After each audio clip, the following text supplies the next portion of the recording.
बिरहा आप लोग सुने, बात का बात भी मिली, कुछ करुण रस भी मिली। बुढ़ऊ बाऊ लोग बैठल हुए, उन्होंने जाने लायक बिरहा हो। जे जवान भाई साथी लोग बैठे, घबरा मत, तू खाली बैठ के मिलावा के बिरहा में बिरहा मिलल कि ना मिलल, मिली कि ना मिली ओके हमारे ऊपर छोड़ दा। हाँ बैठल रहा खाली और सुनत रहा। और ये हमारे मदारी समान भाभी जी बैठे रही, ये हो नहू के करे जाए खेदूना कि देख रही बिरहा को प्रेमी लोग हुए। 4 लाइन भूमिका में कहना है,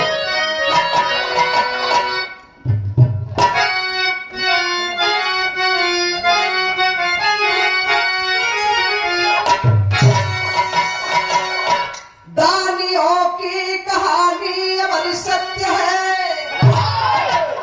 बिक गए खुद हरिश्चंद्र जी दानी में, दान देकर सिर जान कुर्बान की,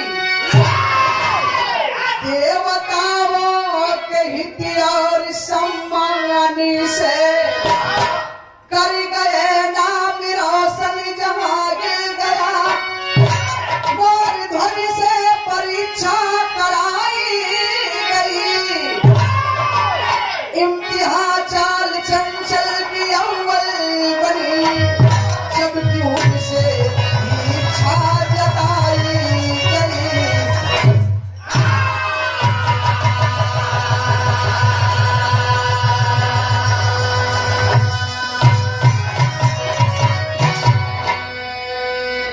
इम्तिहान चाल चंचल की अव्वल बनी, जबकि उनसे भी इच्छा जताई गई। लाल पगड़ी वाला भाई ध्यान भटके ना, देखा हमार नजर चालू हो रहेला। बिरहा ये ऐसा बिरहा हो, ये बिरहा के जे सुनी वो पछताई, जे ना सुनी तो काहे न सुन के पछताला लोगन। और ये बिरहा हम हर जगह ना गई, ये बिरहा भरसक हमार पेट भरला तो हर जाएगी। ये बिरहा के कुछ ज्ञान वाली कुछ सीख वाली बात मिली। बिरहा कहा गया भैया कि नाच देखा जाला, बिरहा एक लाइन मेडल में का नाम लिखे के पड़े।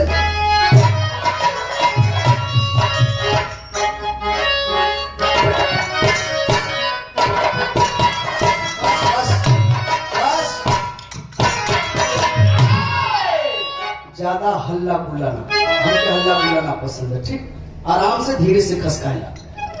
यही गजल का लाइन हो कि मेरे दिल के धड़कनों को, मेरे दिल के धड़कनों को जगाया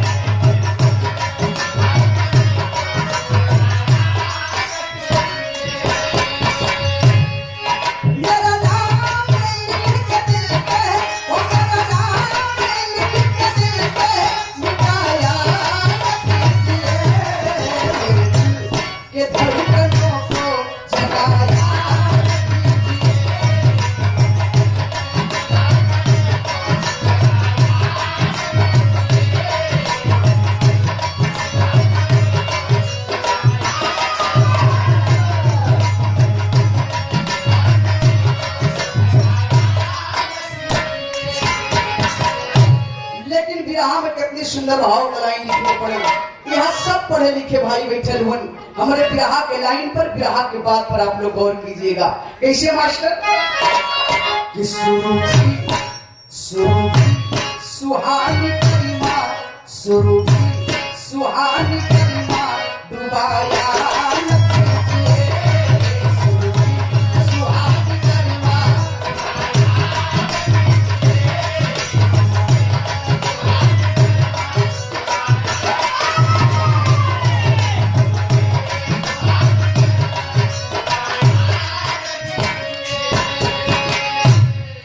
भक्ति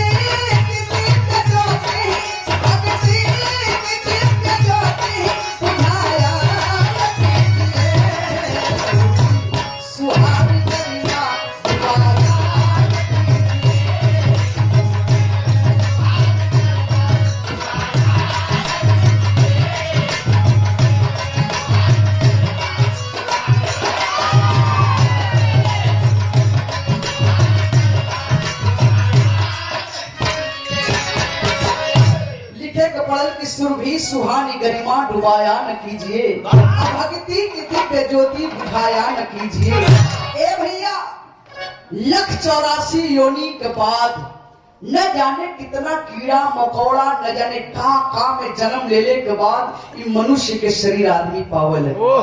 जब एक मनुष्य के शरीर पौले हुआ तो एक व्यर्थ जीवन न गवावा, एक व्यर्थ जीवन न गवावा, झगड़ा लड़ाई करके जीवन न गवावा।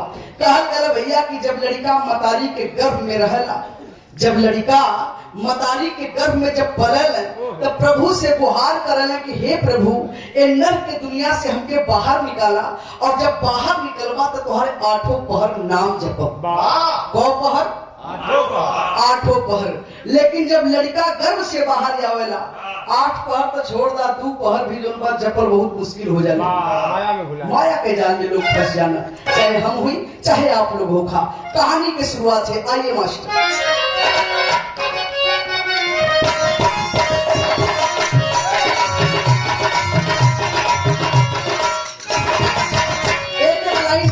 बात पर आप लोग गौर कीजिएगा। कैसे मास्टर? राजा रहे प्रतापी समदत्त देवतानी, बेटा सुभरी नंदा मिनका पूर्ण दीवानी, बेटा नितया वानयो धर्म के पुजारी, ना खाली हाथ जाए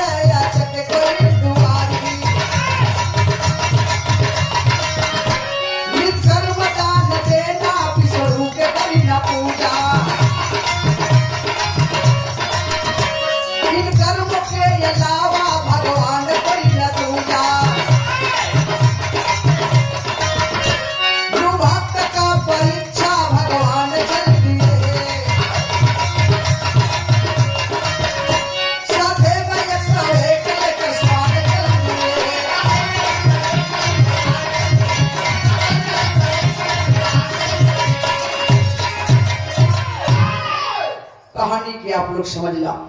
राजा सोमदत्त देवतानी जवन की उनके परिवार में उनकर धर्म पत्नी अर्धांगिनी, उनके धर्म पत्नी के नाम मेनिका। भगवान एक औलाद दिले हुए।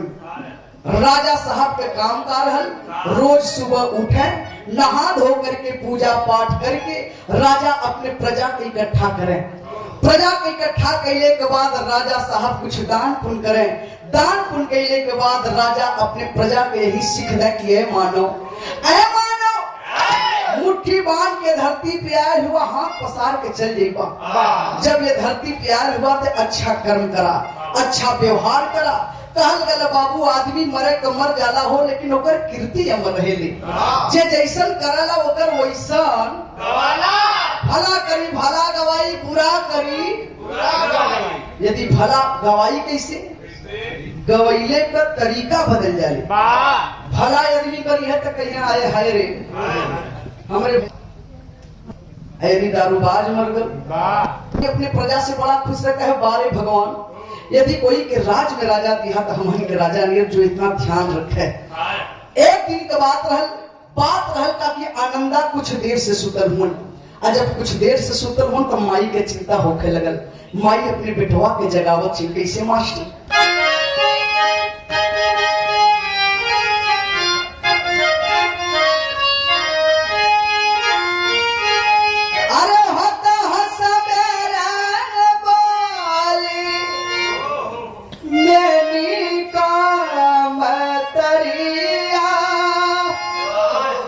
बेटवाय नंदा से सुनाय हो के पिता के पूजन खातिर अरे लावा तू सुमन के अरे पहुँचे फूल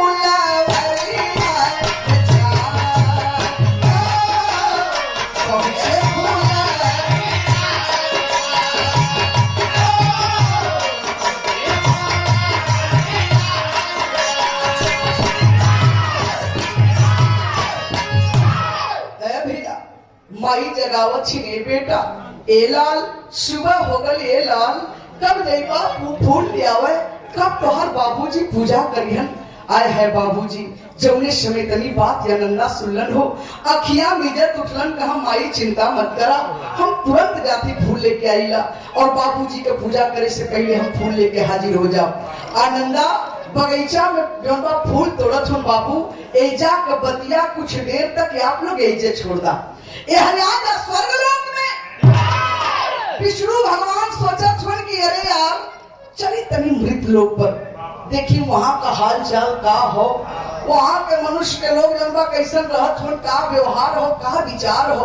विष्णु भगवान अइलन ए मृत लोक पर जब ये धरती पे अइलन तो आपन भेष एक शिकारी के बना लेलन।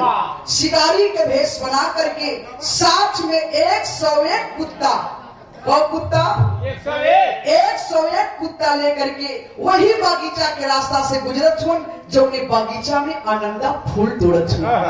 जौने समय शिकारी के नजर वो बेटवा आनंदा पर पड़ल बाबू शिकारी के पैर एका एक रुक गल। हरे इतनी सुंदर शिकार हमारे कुत्तर के खाए बदे कहीं ना मिली। शिकारी कैलन का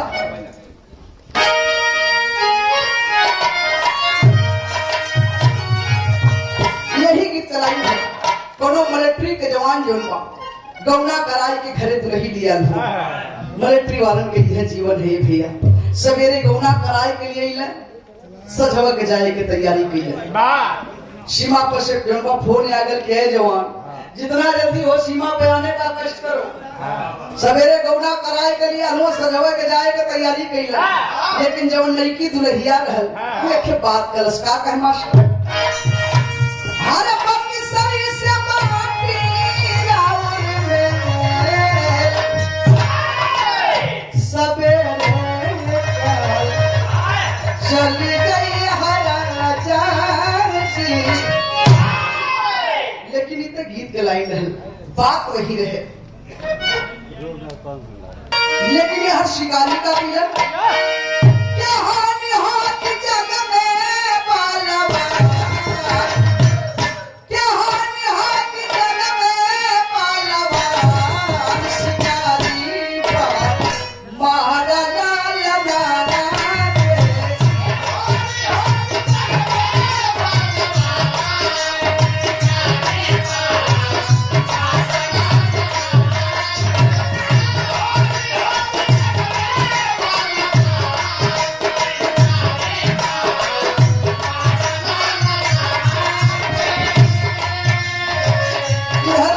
शिकारी तुरंत कमान तीर निकाल करके शाद करके निशाना जोड़ने समय बेटवा आनंदा पर चलवन बाबू आनंदा के जनबा छाती में जा करके तीर लगल आनंदा लड़खड़ा करके धरती पे गिर गल।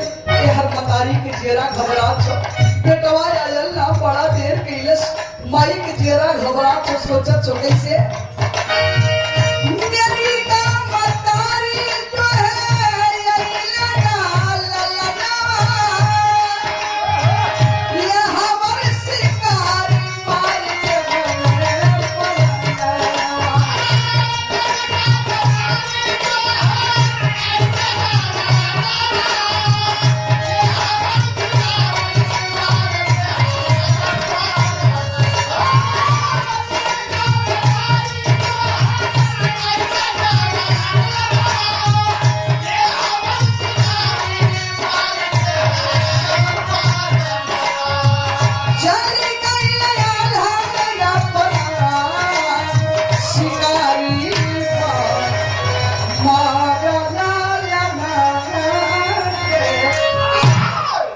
जो है शिकारी तीर चलवलन जा करके तीर आनंदा के छाती में लग गल बाबू लड़खड़ा करके आनंदा धरती पे गिर गिलन प्राण पखेरु उड़ गए।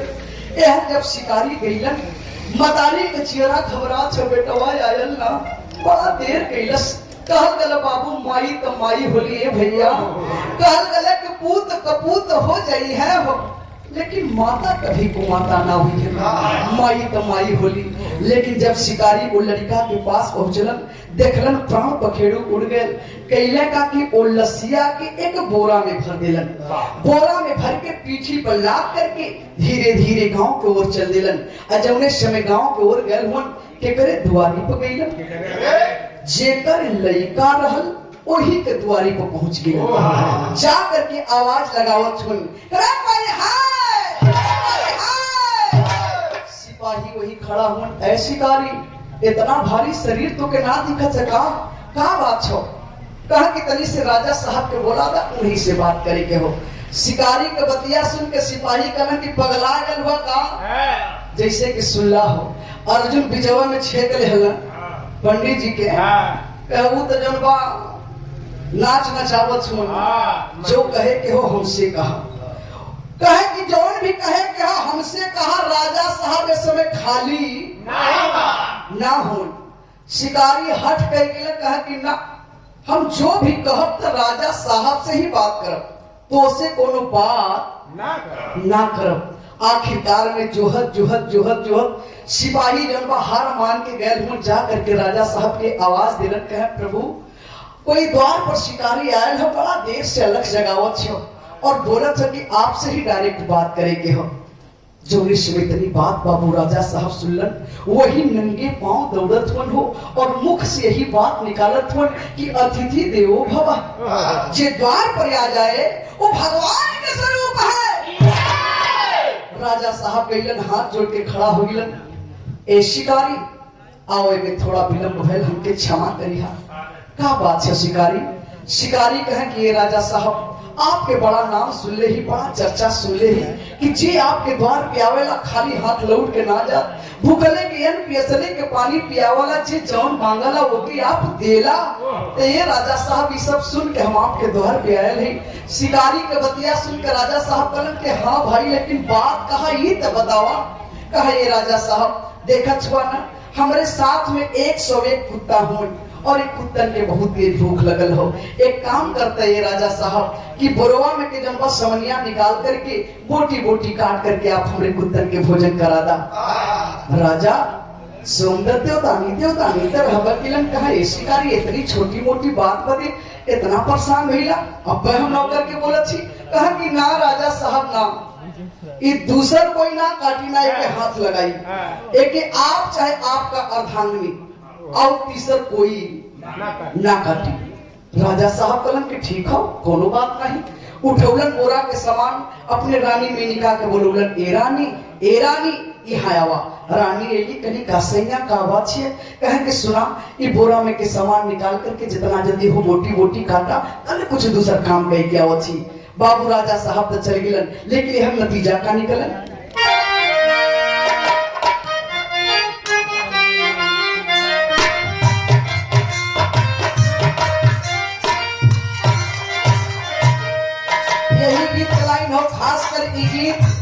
हमारे बहन बिटिया मतारी लोग जब खासकर शादी ब्याह में जब ये गीत गावेगी, कैसे गावेगी मास्टर? कैसे? झाझर मारवा जिन छ वही मारे बाबा,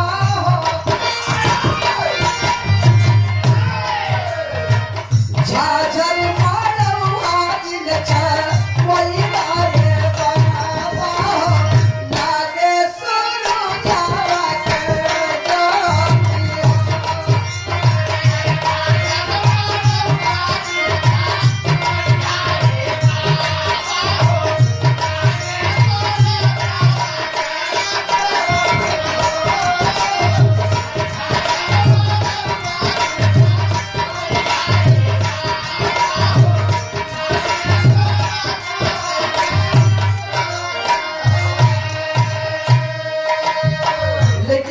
समय रानी मेनिका वो बोरा का मुंह खोले लगी। बाबू ओ समय भाई का बोरवा के मुहवा जब खोलली भतरिया,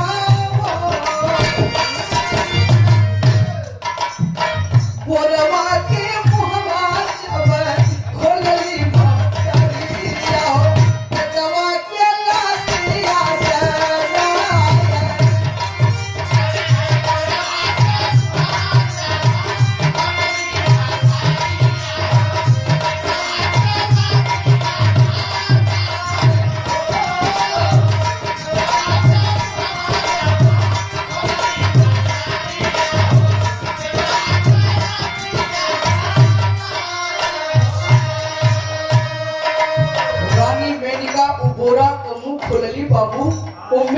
सामान पलटली करेजा का दिलस हार लाल कई के धरती पर गिर गईली है भैया।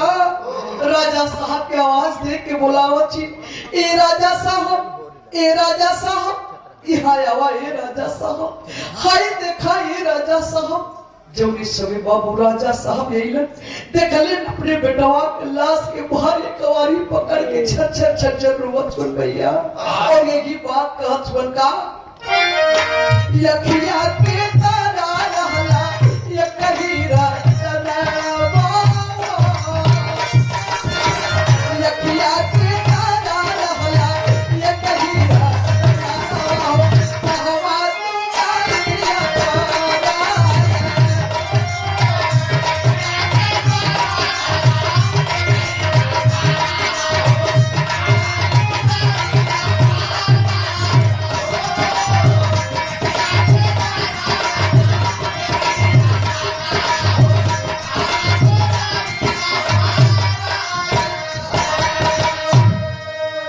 राजा रानी छर रोवत सुन। तब तक ले आवाज आयल, धीरे धीरे घंटा 2 घंटा बीतल हो, तब तक ले आवाज आयल, राजन का करत हुआ राजा, जितना जल्दी हो आप हमारे कुत्तन के भोजन बनाए के बोटी बोटी काट करके आप हमारे कुत्तन के भोजन करावा। यदि तो से भोजन ना बनत हो, बोटी बोटी ना बनत हो, तो हमारा सामान वापस करा, ले जाकर के हम दूसरे के द्वार पर बनाए खियाए ले। लेकिन राजा साहब इतना लेट मत करा। और ये देखे हमारे बड़का भैया शिकारी इतनी बात सुनलन, राजा साहब अपने करेजा पर पत्थर रख लेला बाबू। रानी के आस पहुंचत सुन, चुप करावत सुन, ए रानी, ए रानी मत रोआ, ए रानी चुप रहा, ए रानी सुनत सुन रानी, यदि आज उस शिकारी हमके हमारे द्वार पर से लूट के चल रही है तब जिंदगी भर के दान कैल सब बेकार हो जी रानी, व्यर्थ हो जी रानी, मत रोआ। रानी कैसो कैसो अपने करेजा पर पत्थर रख ले भैया। एक हाथ में राजा साहब कटा ले हो, एक हाथ में रानी कटा ले। एक के पैर बेटवा के राजा साहब बोटी बोटी काटत सुन बाबू, एक के पैर रानी अपने बेटवा के बोटी बोटी काटत छी। जौने समय रानी के खंजर भैया बेटवा के छाती पर चलल भैया, कलेजा के एक टुकड़ा कट करके यहाँ करके रानी के आंचल में गिर गया। रानी अपने हथवा के देख के निहारत छी के भारी हमारा जौने एक हाथ से अपने बेटवा के दूध पियोली, जौने एक हाथ से अपने बेटवा के इतना से इतना बड़ा कैली, आज हमार वही हाथ से अपने बेटवा के बोटी बोटी काटत छी। आखिरकार भयल का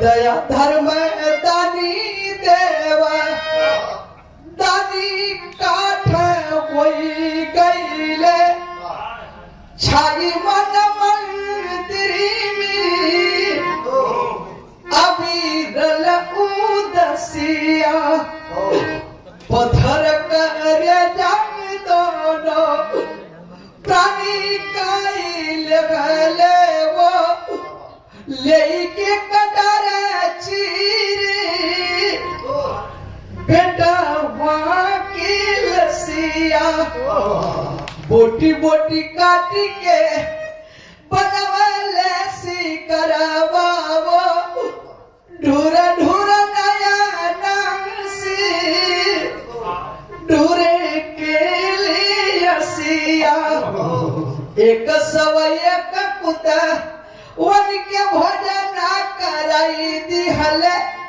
बुझ गई शिकारी की मन के पियसिया।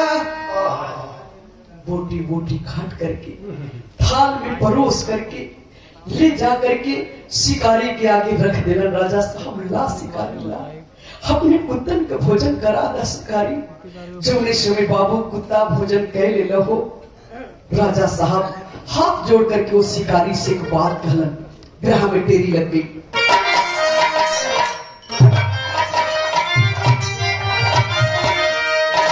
अरे मोरी ललनवा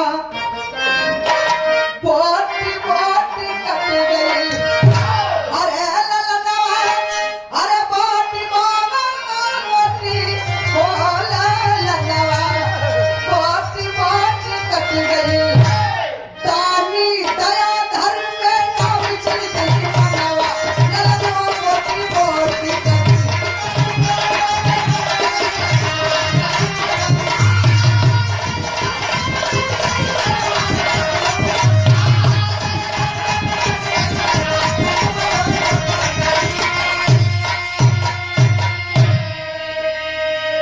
ललनवा बोटी बोटी कट गई दानी दया धर्म में ना विचलित इमनवा ललनवा बोटी बोटी कट गई जौने समय बाबू कुत्ता भोजन कैले लहो राजा साहब हाथ जोड़ करके वो शिकारी से एक ही बात कहलन कौन बात कहलन बिरहा में गीत लगे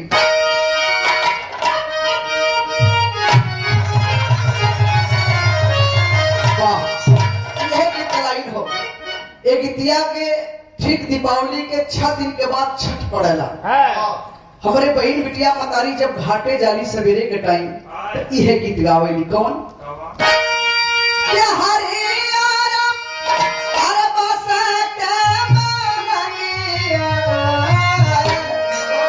अरे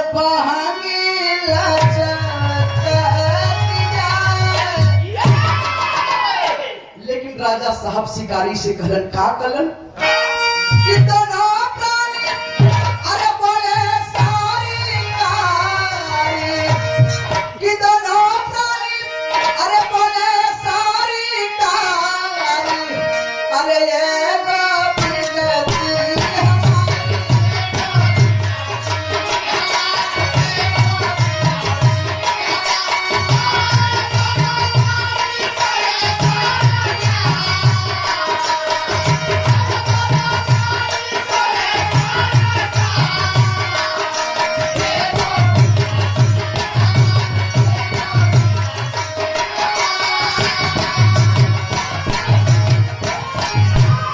शिकारी से राजा साहब कलन के शिकारी आपका कुत्ता भोजन कर लेला भैया अब कुछ आपो बतावा आपो कुछ भोजन ग्रहण कर लेता ओकरे बाद यहाँ से आप प्रस्थान करता शिकारी का बतिया सुन के राजा साहब भैया चाह मुँह से पिया लो धीरे धीरे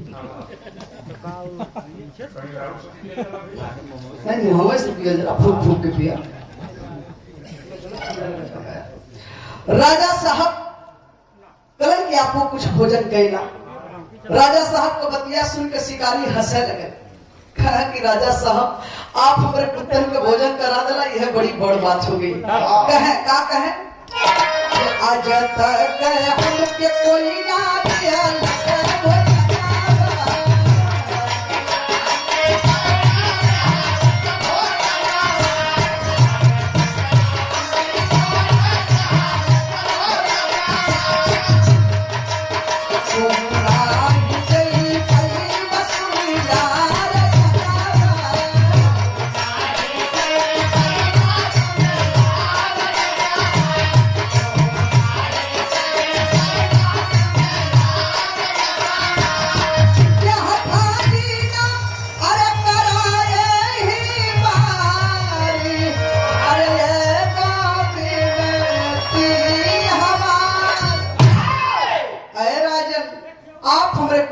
भोजन करा दिला यह बहुत बड़ी बात हो गई आप हमके का भोजन करेबा जब हमके छुट्टी दा अब अपने जनबा हम घर की ओर चली राजा साहब बड़ा चंभित हो गिलन ए शिकारी ऐसे कैसे तू बतियावत हुआ कि आज तक ले तोके कोई भोजन ना करवलस कहा कि ना कोई हमके भोजन ना करवलस तू का करेबा कहा कि अरे शिकारी ऐसे कैसे कहत हुआ हमार वादा है तुझसे कि तू का भोजन करला भैया कि तोके आज तक कोई भोजन ना करवलस आप हमके कहा हमार वादा हो कि हम तोहर वादा के पूरा करब लेकिन तू कहे के तो देखा शिकारी समझावत हो राजा साहब पागल मत बना नादानी मत करो हरे आज तक हमके कोई ना भोजन करवले छोड़ा जाए राजा साहब हट मत करा कहा कि ना तू बतावा कि तू भोजन का करवा और हमार वादा हो कि हम तो के भोजन कराई तब जनबा आखिरकार में शिकारी कहलन कि हम भोजन का करब वो बतावत हो का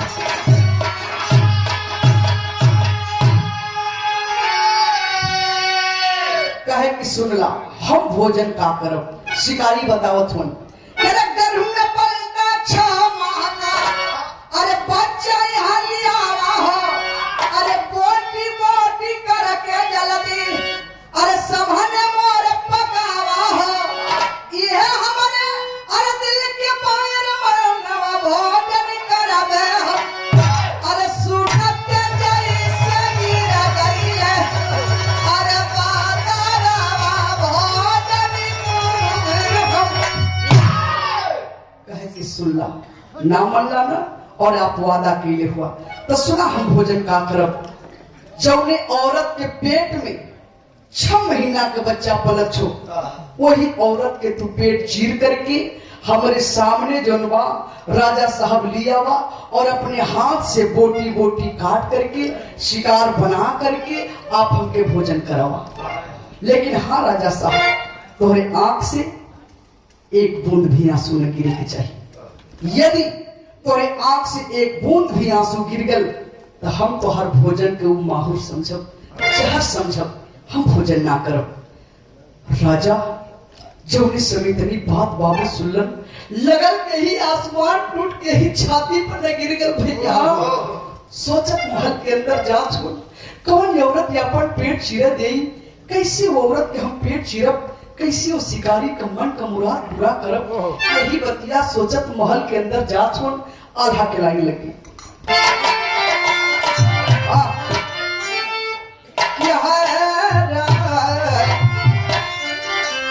के जिंदगी भर के दानी का, अरे ये मन कोई जावा भैया, दानी देवतानी कर मदन में बिता गया, मनवा महीना गवा तीन लख मयनवा का तो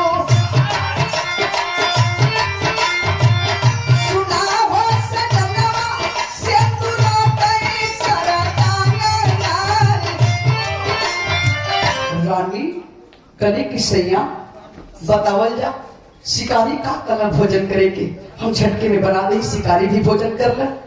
राजा रानी के बतिया सुन के बापू भारी पकड़ के झट झट रोए लगला। ये भैया कथुन ये रानी उस शिकारी भोजन करे के जरूर कलह, लेकिन का कलह ही तो सुन लो। कलह की जौने औरत के पेट में 6 महीना का बच्चा पलत हो, वही औरत के जनवा पेट चीर करके वो 6 महीना का बच्चा का भोजन करी है। अब बतावा रानी कौन औरत अपन पेट चीरे दे रानी, कौन कैसे उस रात जनवा पेट चीरब जनवा। रानी जौने समय तनी बात बाबू सुन ली, कहीं की सैया चिंता मत कर। का कही बिना हो भजनवा कइले चाहिए नाम हम मनवा सैया, अथावा में सैया जीव ढाली तलावा गयार। रानी दौड़ के गए हैं और म्यान में से तलवार खींच ले हैं और लिया करके राजा साहब के हाथ में थमावत ही सैया पकड़ा। सैया राजा साहब कलक ही अरे पगली पगला गलही कान पगली, कौन औरत अपन पेट चीरे दे रे पगली, कैसी औरत के हम पेट चीरब। रानी कली की सैया एहू के तू चिंता मत करा। का कही आज 6 महीना के गर्भ में लगा सैया,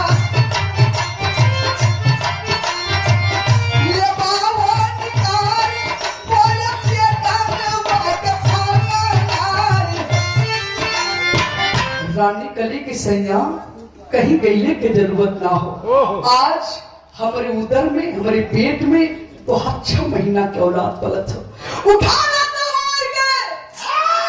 चीरदा हमारे पेट की और ले जाकर के उस शिकारी का मन का मुराद पूरा कर दा सैया।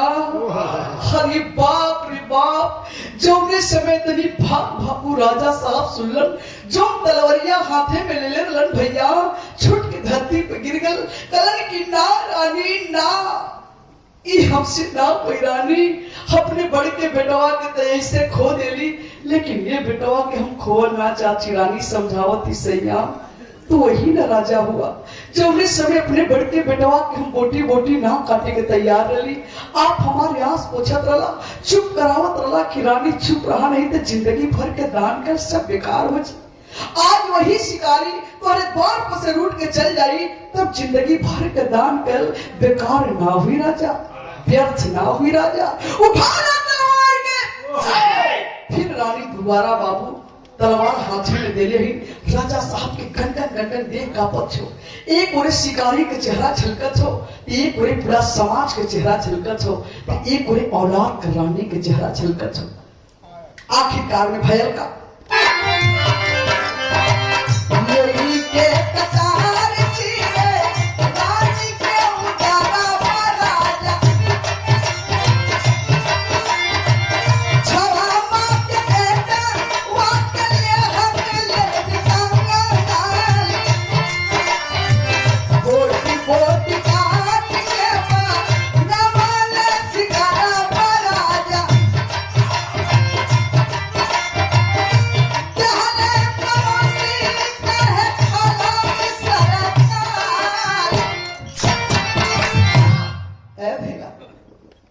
वैसे ही हाथ गंगन गंगन कांपत रानी के उदर के चिरले होन बाबू, वैसे ही खून से लथपथ 6 महीना का बेटवा कहो। राजा साहब करेजा पर पाथर रखले होन, आस पोछले होन, चेहरा पर मुस्कान हो। एक हाथ में बेटवा का ले ले होन, एक हाथ में तलवार ले ले होन। राजा साहब जे चलल कोशिश कई ना बाबू, रानी घायल अवस्था में पैरवा के धीरे से छान ले कहा ऐसैया तनी से एक बार लाल के चेहरा देखा था ऐसैया। राजा साहब खल कली न रानी, कहली ना कि तोसे ना कोई रानी हमके बेबस मत करा, जायदा जौन लाल तोहरे नसीब में ना हो, जौन लाल तोहरे किस्मत में ना हो, वो लाल के देखना भी तोहरे बड़े दुश्वारा हो।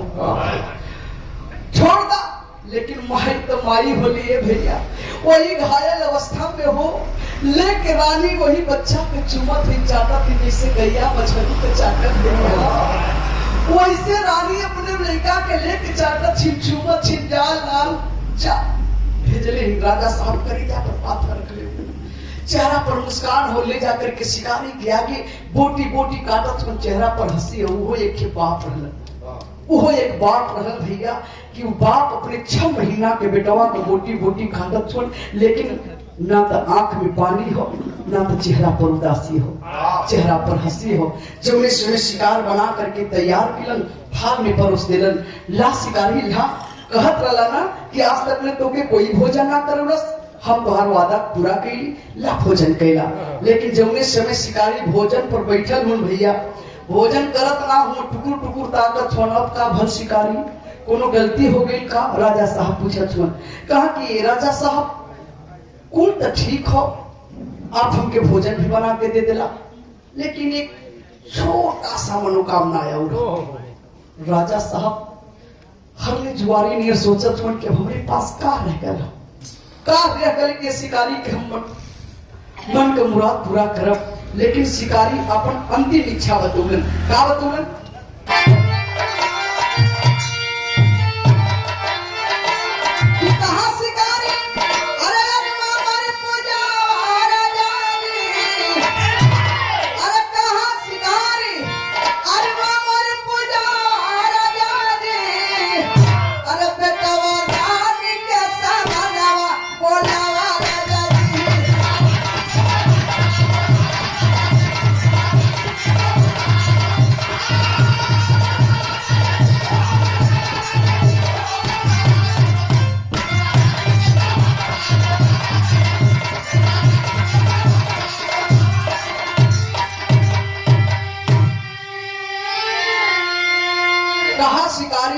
मोर पूजावा राजा जी, बेटवा रानी के समहनवा बोलावा राजा जी।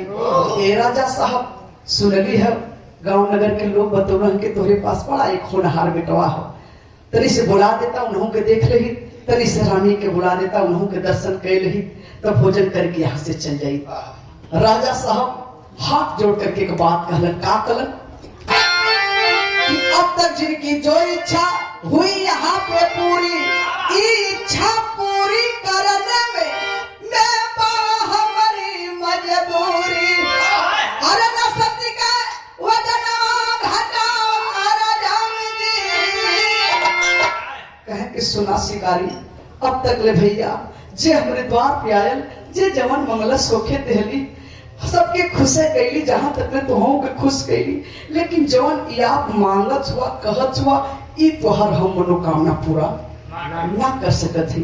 राजा साहब के बतिया सुन के शिकारी अवाक हो गिलन। ऐ राजन, तो से कवन बहुत बड़ा धन दौलत सोना चांदी मांग लेली, तो से कवन ऐसा चीज मांग लेली कि तू बेटवा रानी के बुलाओ में इतना संकोचत हुआ।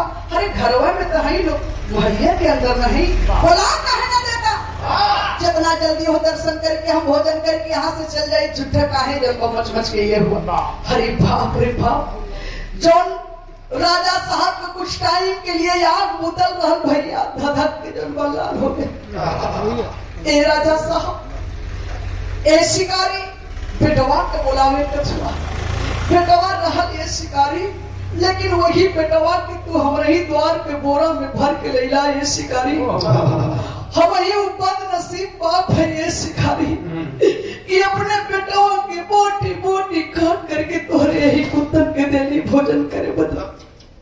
रानी के बुलावे कछुआ, रानी भी रह, लेकिन जो आप कला कि 6 महीना का बच्चा का भोजन करो तो वो कोनो दूसरी औरत का पेट ना चिरे करे, अपने रानी मेनका का पेट चिरली ए शिकारी। वैसे ही खून से लथपथ अपने 6 महीना का बेटवा के, ओ बेटवा के ये शिकारी, जवन बेटवा धरती पर पैर ना रखलस, जवन बेटवा दुनियादारी ना देखलस, हो शिकारी के बोटी बोटी काट करके तोहरे आगे यही रखले। अब बताओ शिकारी, कौने बेटवा के बोलाई शिकारी, कौने बेटवा के बोलाई, कौने रानी के बोलाई शिकारी, कौने रानी के बोलाई। राजा साहब छत छत छत छत रोवत घुटना के बल हो गिलन। शिकारी सोचत होनी, हरे बहुत दानी देखे मगर राजा सोमदत्त देवदानी के नीचे देखे। ए राजा साहब का रोवत हुआ, तनी पीछावा पलट के देखा, तनी से पीछे पलट के देखा, जोरी से भी पीछे पलट के देखलन, कुछ धुधला टाइप लौकत हो। जब यास पूछलन, देखलन अपने बेटवा के खड़ा, अपने रानी के खड़ा, हाहास बांध के दौड़लन। बाबू ऐसे दौड़त हो, ऐसे चुमत हो, चाटत हो के लगत है कि कितना दिन के बिछड़ल हो। जैसे कि पंडित जी जब ले गई जुनबा ब्रह्मलोक में, 9 के 9 10 के 10 बेटवा खड़ा रहलन, पंडित जी के करेजा दूना दून हो गई। वैसे ही राजा साहब के जनबा करेजा दूना दून हो गल। भर एकवारी पकड़ के जनबा चुमत हो, चाटत हो, हमार लाल जिंदा हो गई, हमार रानी जिंदा हो गई। लेकिन फिर सोचत हो कि आखिरकार ई भयल कैसे। आगे का देखलन कि शिकारी गायब, शिकारी है ये ना। ए भैया सुना हो, हंसे में ब्याह बिगड़ जाए, समझला।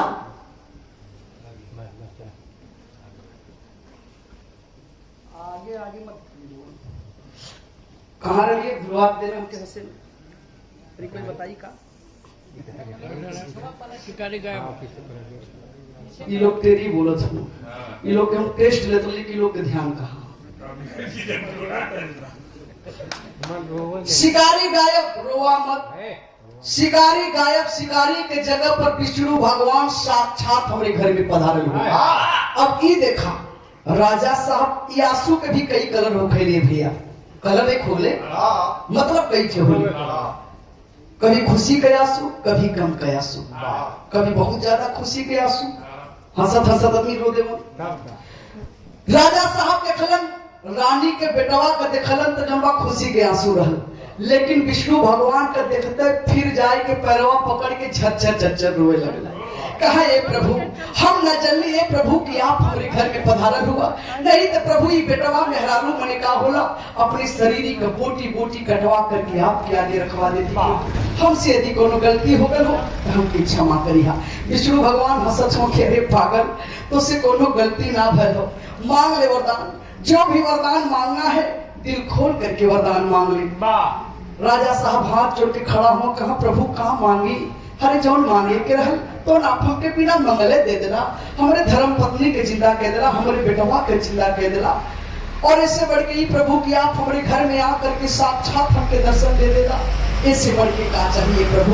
लेकिन हाँ प्रभु आपसे हाथ जोड़ के एक चीज की विनती हो, उनका विनती हो कि इतना भारी परीक्षा ये सतयुग में आप हमसे ले लेना प्रभु, लेकिन इतना भारी परीक्षा कल युग में कोनो भक्तन से मत लिया, नहीं तो कुल भक्त हमारे ही निर्नाम मिल जाए। पोलियो का सुई मखूर दिया, क्या करिए पोलियो वाली सुई लगा दिया हो, पोलियो को कोरोना का लगौला कि ना दूध लगा तीसर की कहने लगौला जाए के ऊपर हम के महीना ना बाहरे दुनिया बाहरे रीति रिवाज सरवाई कोरोना कबले रहा। राकेश भैया ये कोरोना हमरे दादा बाबा ले रहा, लेकिन जब नाम बदल गया खैर आवा कि आखिर हो लाचार हरियाली सब दिखाए, अरे राजा भी आवाज दे के रानी को बुलाए,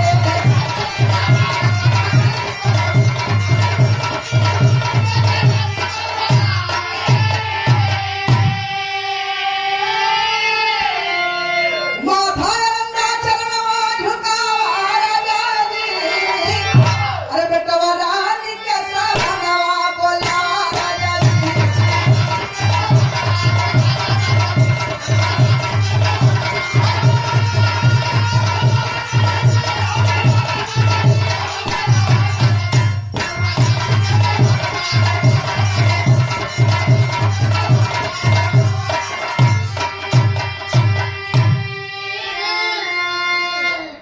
कलयुग का भक्तगण यहाँ का बहुत निराला हूँ, यदि प्रभु आए जा तो पहले तो वो कुछ दिन पहले ही होत रहा, बैठा तक नहीं माछी ना मंचे वो परेशान नहीं करत, हम डर के मारे डोलता नहीं एक जगह खड़ा होके गावत छी, इसरा गोड़ हाथ टूटी तक कि हमरे लेका लेके तो भैया यहाँ का भक्तगण बहुत निराले हैं, यदि भगवान चल जाओ ऐसा परीक्षा ला ये कलयुग में मरद मरद जो उनको चमड़ी उधेड़ ली है। हाँ यदि भीख मंगा दुआरी पे चल जा भीख मांगे तो लोग पहले भीख ना दी है, का करी है यहाँ का भक्तगण वही में मुंह है, का करी है तो पहले ऊपर से नीचे नहीं हरी है, नीचे से ऊपर नहीं हरी है, कहीं करे सारे भुंगारा नियर मुठायल हुए या मुठायल है तो और पेट के पानी पचे हमार माई बाबू खेवले हो तो हर का दारू को किया में ना तो रुपये ले चले न तो हो से में रहा लोग कहे कि जोनबा जाए के जोनबा मनरेगा में काम करेगा चाहिए तो तू दुआरे दुआरे भीख मांगा छुए। यहाँ का भक्तगण बहुत निराला हूँ भैया, कन्हैया जी जनबा अपने जनबा जमाने में दूध दही माठा का सेवन करत रहना माखन का, लेकिन जब ये कलयुग में आई थी हैं तो यहाँ का भक्तगण का करी हैं सीधे बियर बार में घुसाई दी हैं, वह 65 वाली धरे हैं कहला और तू दही माखन छोड़ा एक से पिया गच लेटा। यहाँ का कलयुग का जन्म भाई भक्तगढ़ हो वाह विश्वादी गुरु बिहारी रमन प्रसाद की दाया राम हो की चौक हरे